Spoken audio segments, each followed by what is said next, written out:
Ladies, on Super Bowl Sunday, millions of people will gather around TVs for the biggest sporting event of the year. And if you've ever felt completely lost during football conversations, this video is about to change everything.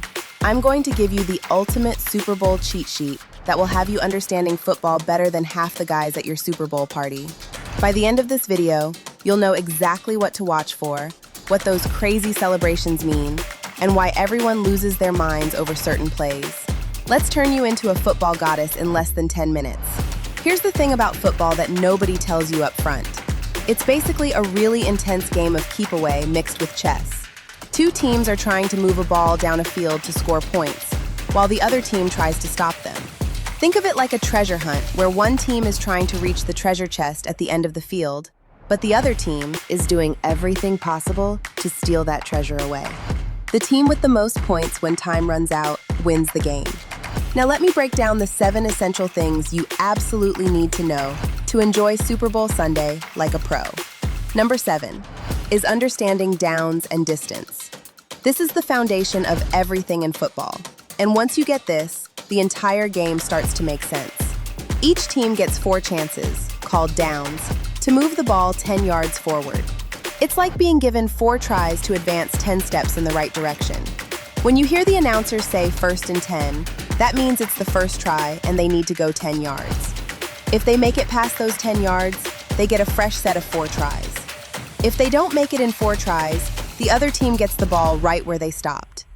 This is why you'll see teams celebrating wildly when they convert on 4th down, because they were literally 1 play away from losing the ball. Number 6 is recognizing the different ways teams can score points. There are several ways to put points on the board, and knowing these will help you understand why crowds react differently to different plays. A touchdown is worth 6 points. It happens when a player carries the ball into the end zone or catches it there. Think of it as reaching the treasure chest. After a touchdown, teams usually kick an extra point for 1 additional point, making most touchdowns worth 7 total points. A field goal is worth 3 points. It involves kicking the ball through those tall yellow posts. Teams usually attempt field goals when they're close enough to score but can't quite reach the end zone. Finally, a safety is worth 2 points. It happens when the defensive team tackles an offensive player in their own end zone. Number 5 is understanding the basic positions and what they do. The quarterback is like the team captain. He throws the ball and makes most of the decisions. He's the one you'll see calling plays and getting most of the attention. Running backs are the speed demons who specialize in carrying the ball and catching short passes. Wide receivers are the athletes who run specific routes and catch passes downfield. The offensive line consists of 5 big guys whose job is protecting the quarterback and creating holes for running backs to run through. On defense, you have defensive backs who cover receivers, linebackers who are like the middle management of the defense, and defensive linemen who try to tackle the quarterback and stop running plays. Number 4 is learning to spot the most exciting plays that will have everyone jumping out of their seats. A long touchdown pass, where a receiver breaks free and runs untouched into the end zone, creates instant pandemonium. Interceptions happen when the defense catches a pass intended for the offense. These momentum shifts are absolutely electric. Fumbles occur when someone drops the ball and both teams dive for it, creating those crazy pileups you see on TV. Sacks happen when the defense tackles the quarterback behind the line of scrimmage. And great sacks often look like something straight out of an action movie. Number 3 is understanding why certain penalties matter more than others. Some penalties are minor speed bumps. Others can completely change the game. Pass interference in the end zone gives the offense the ball at the 1-yard line, basically gifting them a touchdown opportunity.